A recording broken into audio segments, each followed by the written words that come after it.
I mean, it just goes flying in the air. And the only thing you see is like a shadow on the wall. And it's like, what did I just witness in a PG-13 film? I love it. So good. This film warms the cockles of my cold, dead heart.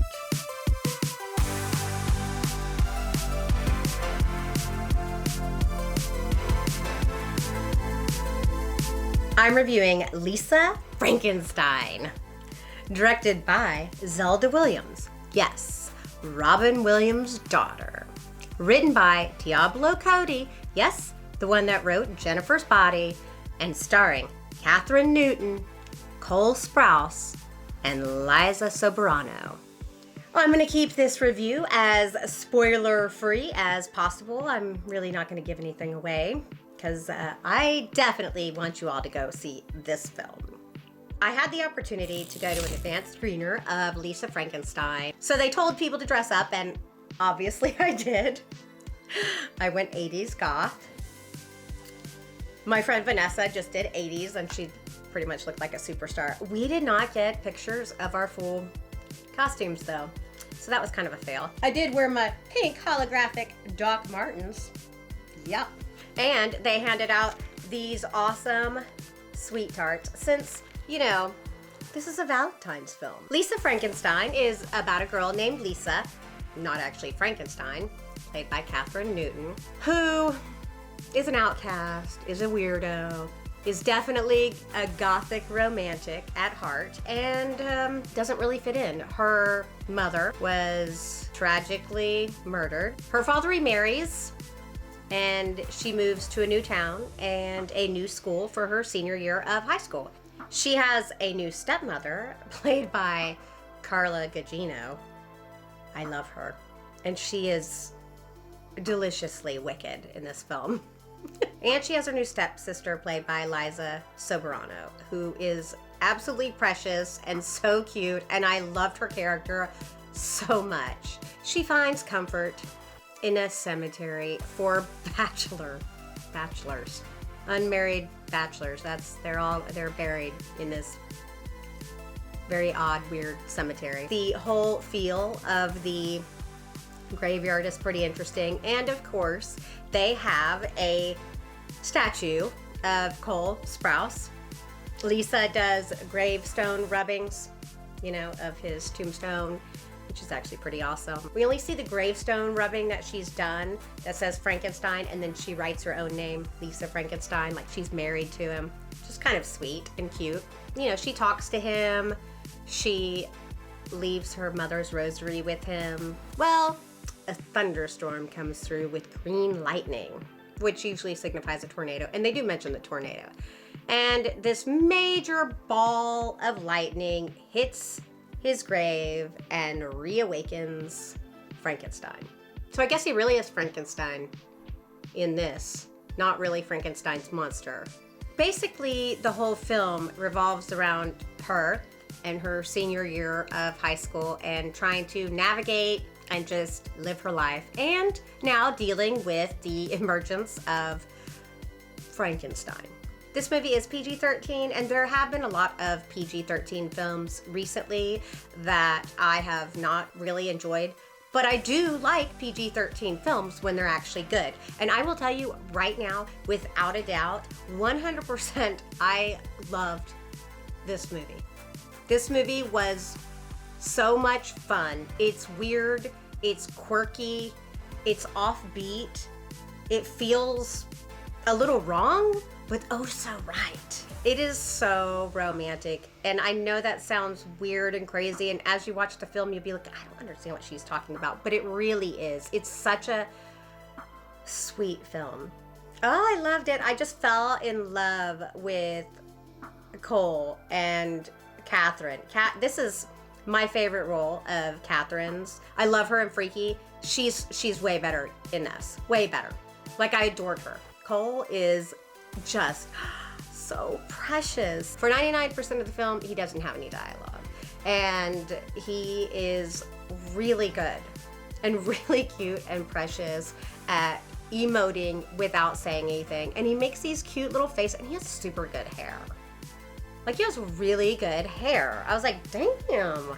He's got like these cute little curls, and it's kind of long. It's precious. He's precious. This is Zelda Williams' feature-length directorial debut, and I think she killed it. Diablo Cody also killed it. I mean, I love Jennifer's Body.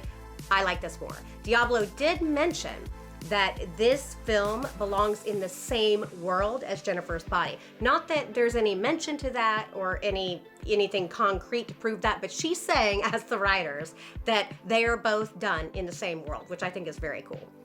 And there might be some more Jennifer's Body coming up. Ooh, yeah. The style of this film is what drew me in the beginning. They have some really neat animated opening credits, which are really lovely. Maybe a little long.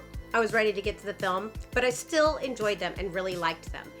And then you get into the film and the lighting is really beautiful. It's very colorful, it's bright, has an interesting feel. I feel like Zelda's style feels a little like Tim Burton. There is a hallucination sequence in here that is in black and white, and oh my gosh, I think it's beautiful. I was like, what am I watching? It's amazing. It's definitely a trip.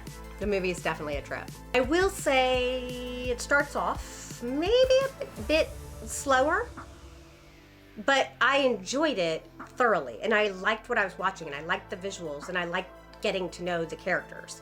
It definitely ramps up. It definitely pushes the limits of PG-13. I was actually surprised that they were able to get away with some of the stuff that they did for PG-13, but I was like, well, they're really just implying this and you don't see it? So that's okay, right? Apparently that's okay. I really love that Diablo wrote these characters, but they weren't overly cliche. Thankfully, her stepsister is absolutely wonderful, not cliche character at all. She really does seem like she cares for her and loves her and wants the best for her, and she's hilarious. Oh, she's so funny. Some of the stuff she says, she's so inappropriate, and it is so funny. Like, the dad is like super checked out, so he doesn't even notice any of these sexual innuendos, and the stepmother, Carla, is just, okay, there they did go cliche. She is definitely the wicked stepmother. Carla, dear God, she did a phenomenal job here. I truly am scared of her. Like she kind of just tenses her whole face up, and I'm like, oh God, what does she want? What do you want, lady? You are so scary. She's very scary. I'm an IP, and I know that something's wrong. I think they use like IP as intuitive person or something like that. It's just, she's just the worst kind of person. I don't understand the dad, but I don't think we have to. I don't think the dad is really all that relevant. The wardrobe is amazing. Everything looks so good. I do like the effects that they did on Cole as the creature and as they go throughout. I mean, there's not a ton, but there's definitely plenty. And the set design is ridiculous. Like, you see that and I'm like, that is so 80s. It's funny how they start on this road and this descent, and they both just kind of accept it. And what I love and think is so romantic is that the creature is just willing to do whatever to protect her, and it's really sexy and beautiful. This film will probably, most definitely, I'm pretty certain it'll make it on my top 10 for sure. Like, as of right now, it's absolutely on my top 10. 10 amazing films. Like, amazing films would have to come out of nowhere, well, come out of somewhere, to knock this off. Because this film pushes all the right buttons. It's got the 80s, it's got the wardrobe, it's got the goth aesthetic that I love. Oh, the music. Oh my gosh, how did I almost forget to talk about the music? The music is amazing. The soundtrack is super, super good. And it's used very, very well. I love the acting. I love the cinematography. I love the feel of the film. I love, love, love the story. I love the romantic relationship between Lisa and the creature. And I love the ending. I really do love the ending, and I think it is so very, very, very sweet. I definitely say get out and see this film. I highly recommend it. This is a great, fun, campy, PG-13 film that is really kind of debaucherous. Have you seen this movie? Are you planning on seeing this movie? And if you did see it, did you like it? Let me know in the comments below. And as always, I really do hope that you have the most amazing day, my spooky darlings. I want to give an extra special, wonderful thank you to my Patreon members and my newest Patreon member, Janie McLaren, along with Jimmy Horror, Jim Kemmerling, and Deal Demon. Thank you so much for supporting me and supporting the channel. Thank you. You are my spooky darlings, and I love you dearly. A coming of rage love story. I mean, I don't feel like it's super ragey, but it was super funny. In this, he is Frankenstein, since his last name is Frankenstein. I don't know, it's kind of confusing, right? Or Frankenstein as the monster. That works too. That works too. In the bathroom too, carpet in the bathroom. It's super weird, but I think that was the thing. Carpet in the bathroom. It's weird, but okay. But it was pink, so that's kind of cool. Pink carpet in the bathroom.